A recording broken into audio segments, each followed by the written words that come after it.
In the mid-1980s, deep in Port Elizabeth, a unique chapter of rugby history was unfolding, one largely hidden from the rest of the world. South Africa was in its isolation era. International sport had turned its back, and a generation of extraordinary talent was confined to local fields, unseen by global audiences. Among them was Danie Gerber, a player many who witnessed him still believe was one of the greatest centers to ever play the game. Alongside him, learning, competing, and absorbing every detail, was Dave Callaghan, a rare dual-sport athlete who excelled at both rugby and cricket at provincial level. A rare sporting talent. Callaghan's achievements in cricket alone would mark him out as a serious international sportsman. He earned 29 one-day international caps for South Africa, scoring nearly 500 runs and contributing with the ball as well.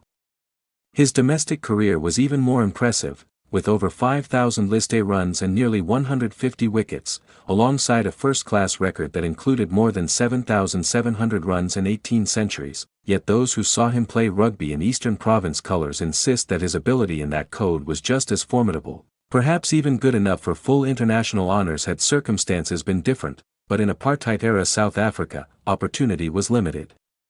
International recognition was scarce. And many careers, no matter how brilliant, were shaped by forces beyond the field. A meeting that changed everything. During his national service, Callaghan was deployed as a sports coach, working to develop rugby and cricket in township communities. It was there that his path aligned with Gerber, who was also involved in sports development through the Department of Sport. What followed was a partnership, and friendship, that would shape Callaghan's life. Their story truly began when Callaghan was deciding where to play his club rugby. As one of the few English-speaking players in the region, he had initially planned to join a traditionally English club. But Gerber had other ideas. I was one of the few English guys that decided to go and play for Dispatch, Callaghan recalled. And Danie came to me and said, "So Ty, where are you going to play next year?" When Callaghan mentioned his plan, Gerber responded bluntly, and memorably. He said, "If you play there, I will sort you out." It didn't take long for Callaghan to reconsider. "I thought about it for about 2 seconds, he laughed. "Then I decided to go to Dispatch. It was probably the best move I ever made." Learning from greatness at Dispatch Rugby Club, Callaghan found himself immersed in a culture of excellence. The team was stacked with talent, many players were regulars for Eastern Province, and training sessions were intense, demanding, and relentless. At the center of it all was Gerber. Danie was before his time, Callaghan said. In those days rugby was amateur. Players worked during the day and trained in the afternoons. But Danie was different. Gerber's commitment bordered on obsession. He used to ask me, "How many sit-ups did you do today?" Then he'd say, "I did about 500 this morning before work." Training didn't stop there. There was a steep hill near 2nd Avenue, around 150 meters long, that became their proving ground. "We'd do wind sprints up and down that hill at lunch," Callaghan remembered. "Then we'd go to the swimming baths to cool down before heading back to work." For Callaghan, it was a revelation. "I didn't know any other player who trained like that." You watch someone like that, or you join him, and you realize what it takes to be great. The player the world never saw. Gerber's reputation among those who played with and against him is nothing short of extraordinary. Commentator Bill McLaren once described him as the finest centre he had ever seen. England legend Martin Johnson included him in his all-time 15. Teammates called him the most dangerous player in broken play. Yet, due to South Africa's isolation, Gerber played just 24 test matches across 12 years. For Callaghan, that statistic still feels like a loss. He was one of the best players in the world, at any time in history, he said. What he could have achieved if he'd had the global stage, it's hard to even imagine. What made Gerber special? When asked to define what set Gerber apart, Callaghan highlights 4 key attributes: speed, balance, strength, and vision, but it is his balance that stands out most. He was so balanced you couldn't tell which way he'd step. Left or right, it didn't matter. There was no pattern. He'd sway one way and go the other. Defenders had no clue. Then there was his vision. He could look up and instantly see where the space was. He'd identify the weakest point in the defense and go straight for it. Callaghan believes those qualities would translate to any era. Even in today's game, with structured defenses, he'd still find a way.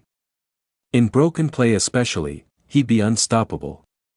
The Dispatch philosophy. The Dispatch team was more than just talented, it was disciplined to an extreme degree. Their coach, Jan Herter, was a headmaster and a preacher, and he demanded absolute commitment. Callaghan learned that lesson quickly, after buying beers for teammates following training, a common cricket tradition. He found himself in trouble. The next day, he made the whole team run 10 laps, Callaghan said. Then he pointed at me and told me to pick up a boulder. What followed was brutal. I had to carry it above my head while running. By the 5th lap, I was bleeding.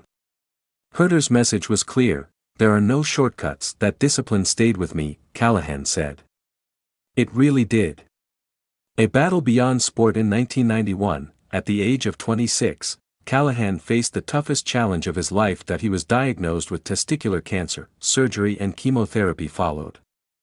For 6 months, sport was replaced by survival, but when he reflects on that period, Callaghan credits his rugby experiences, particularly those years at Dispatch, for giving him the resilience to endure. When you've trained that hard, when you've faced tough conditions and tough opponents, you become hardened, he said. I went back to those days, the hill, the boulder, the training. You realize you have more in you than you think.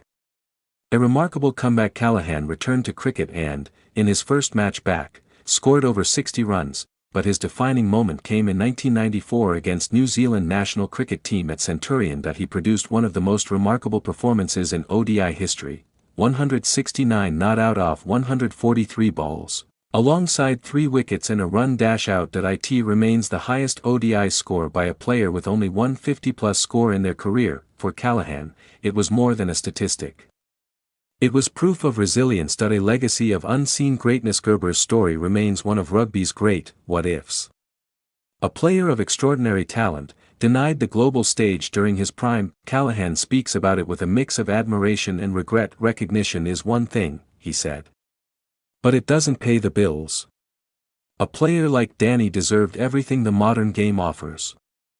Final reflections. Looking back, Callaghan sees rugby as the foundation of everything he achieved. When asked whether he would choose Test rugby or Test cricket if given the chance again, his answer was revealing. Rugby prepared me for everything, he said. The lessons learned on those fields in Port Elizabeth, the discipline, the resilience, the relentless pursuit of excellence, shaped not just his career, but his life.